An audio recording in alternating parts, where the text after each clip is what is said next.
बंदर वाटरमेलन चोर की कहानी। जंगल में भालू का एक तरबूज का खेत था। भालू के खेत के तरबूज बहुत ही मीठे थे।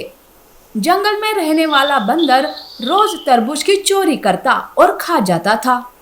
पर अब भालू को शक हो रहा था। ये तरबूज कम कैसे हो रहे हैं?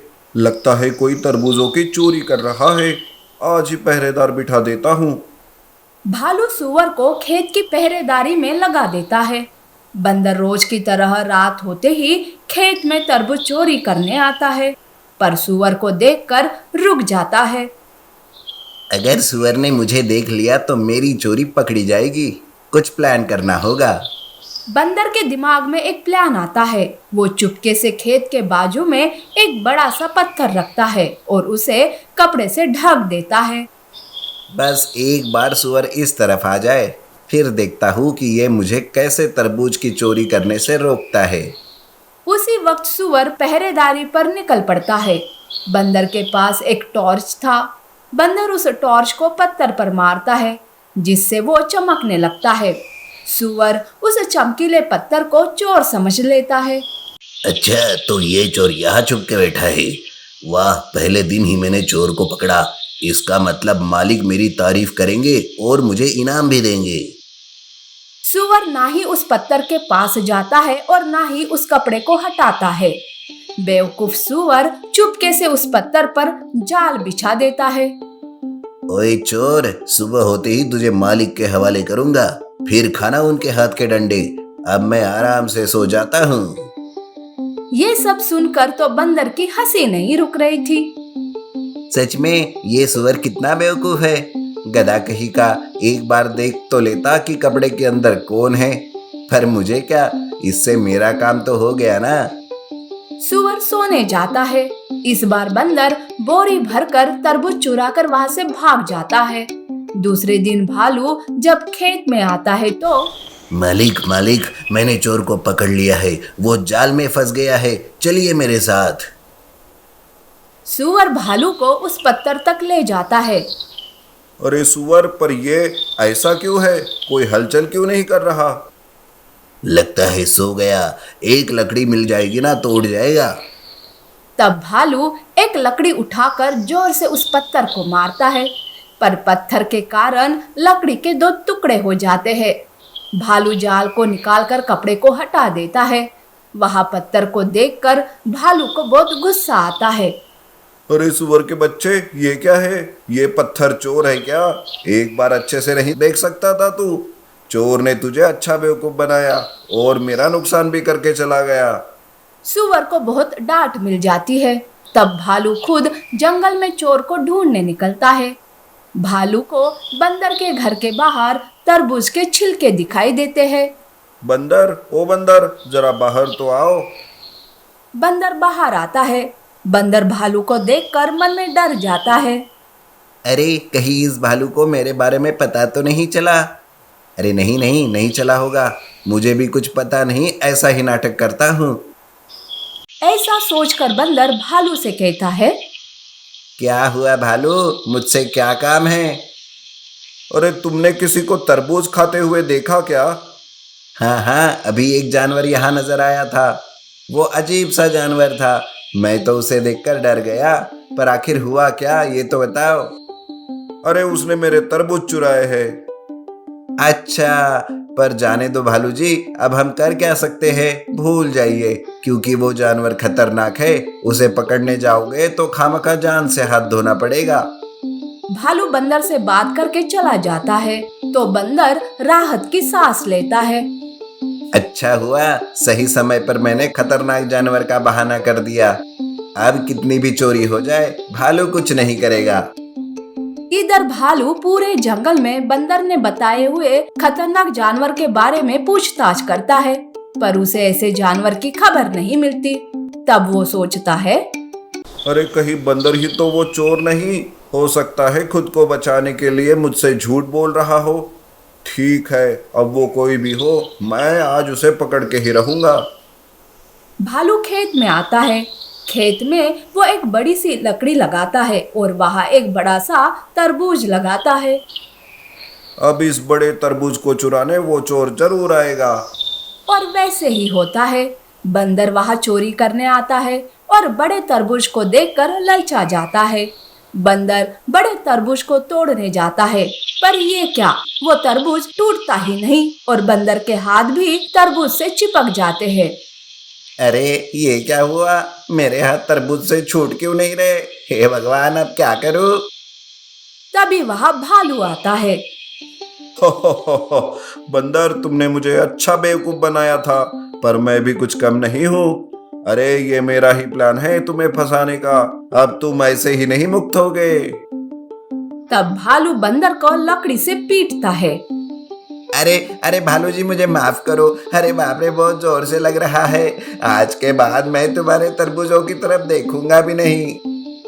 देखना भी नहीं, और गलती से चोरी करने का मन किया तो पिटाई याद करना मेरी। भालू बंदर को अच्छा सबक सिखाता है। थोड़ी देर पिटाई करने के बाद भालू उस बड़े से तरबूज से बंदर को छुड़ाता है और बंदर वहां से दुम दबाकर भाग जाता है। दुष्ट शिकारी और दयालु पपीता पेड़। जंगल में जानवर आराम से अपने अपने कामों में लगे हुए थे कि तभी पेड़ पर बैठा बंदर चिल्लाने लगता है। भागो भागो, शिकारी आ गया। अपने अपने घरों की तरफ भाग जाओ। शिकारी की तीर से बचने की कोशिश करो। बंदर के चिल्लाते ही जानवर भागने लगते हैं। कुछ जानवर छुपने की कोशिश करते हैं। शिकारी तीर से जानवरों पर निशाना साधने लगता है। उसे किसी का डर नहीं था, वो बस तीर पर तीर चला रहा था। ऐसे में उसका तीर एक हिरन के बच्चे सोनू के पैर को लग जाता है। सोनू नीचे गिर जाता है। तब शिकारी सोनू को उठाकर अपने घर चला आता है। इधर हिरनी को सोनू की बात पता चलती है। तब वो फूट फूट कर रोने लगती है। हाय रे मेरा सोनू, अब मुझे मेरे सोनू का चेहरा कभी नहीं दिखाई देगा। अरे शिकारी, दुष्ट पापी, मुझे ले जाते पर मेरे बच्चे को छोड़ देते। अरे कोई तो जाओ और मेरे सोनू को लेकर आओ, मेरा सोनू। हिरनी रोते रहती है। उसका रोना जंगल में गूंजने लगता है। उसी जंगल में एक पपीता का पेड़ था जो हिरनी का रोना सुन लेता है। उसका दिल रोना सुनकर सहम जाता है। तभी उसके पेड़ पर एक तोता आकर बैठ जाता है। तब पेड़ तोते से कहता है, अरे तोते, ये हिरनी को क्या हुआ? ये इतना क्यों रो रही है? क्या बताऊं, उसका बच्चा शिकारी के हाथ लग गया। वैसे तो शिकारी रोज आता है जंगल में और जानवरों का शिकार करके चले जाता है। ये सब तो मुझे पता ही नहीं था। मुझे बड़ा तरस आ रहा है सब पर। तोते, जा और सोनू का पता लगा। उधर शिकारी सोनू को बांध कर रखता है। शिकारी मन ही मन बहुत खुश होकर सोच रहा था, आज इस हिरन को बेचकर मुझे अच्छे पैसे मिलेंगे। उन पैसों से मैं मेरी बीवी का इलाज करूंगा। तभी शिकारी के पास एक इंसान आता है। वो सोनू को देखकर शिकारी पर गुस्सा करने लगता है। अरे ये क्या, बच्चे को क्यों लेकर आया? मैंने क्या कहा था? मुझे बड़ा सींगों वाला हिरन चाहिए। ये बच्चा और तू मेरे किसी काम का नहीं है। वो आदमी शिकारी को बोलकर वहां से चला जाता है। शिकारी की सारी आस टूट जाती है। वो रोते हुए घर के अंदर चला जाता है। तोता गांव में सोनू को ढूंढते ढूंढते उसके पास आता है। तोता सोनू का हालचाल पूछने लगता है। तब सोनू कहता है, अरे तोते, शिकारी का भी हाल बेहाल है। वो बड़ा ही परेशान है, पर परेशानी में कहीं वो मुझे जान से न मार दे। तोते, मेरी मदद कर, मुझे बचा ले यहाँ से। सोनू तोते को सारी बात बता देता है। तोता वैसे ही तुरंत पपीता पेड़ के पास आता है और सोनू की सारी बात बताकर कहता है, पेड़ भाई, सोनू को बांध कर रखा है, उसे हम कैसे बचाए? और मैंने सुना है सारे जानवर शिकारी पर गुस्सा हो गए। वो सब मिलकर उसे मारने का प्लान बना रहे हैं। नहीं नहीं, जानवरों को रोकना होगा। तोते, जानवरों को मेरे पास बुला कर लाओ। तोता तुरंत जंगल के सारे जानवरों को पपीता पेड़ के पास बुलाता है। पेड़ देखता है कि सारे जानवर शिकारी पर गुस्सा है।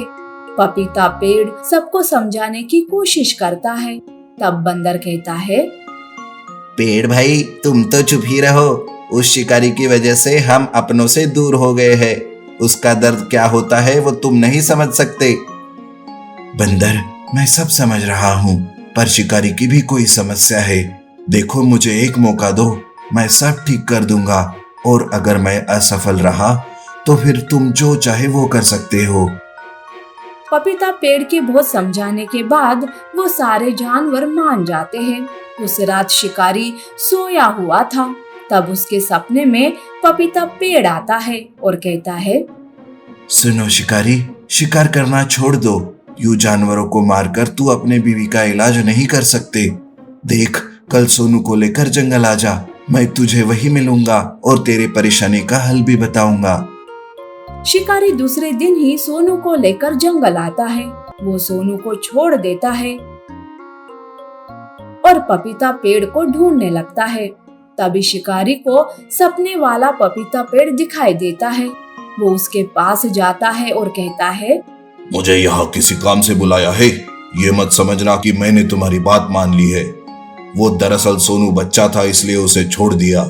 अब तू बता, मेरी परेशानी का हल कैसे निकालेगा? तभी पपीता पेड़ से एक पपीता सोने का बन जाता है और वो नीचे गिर जाता है।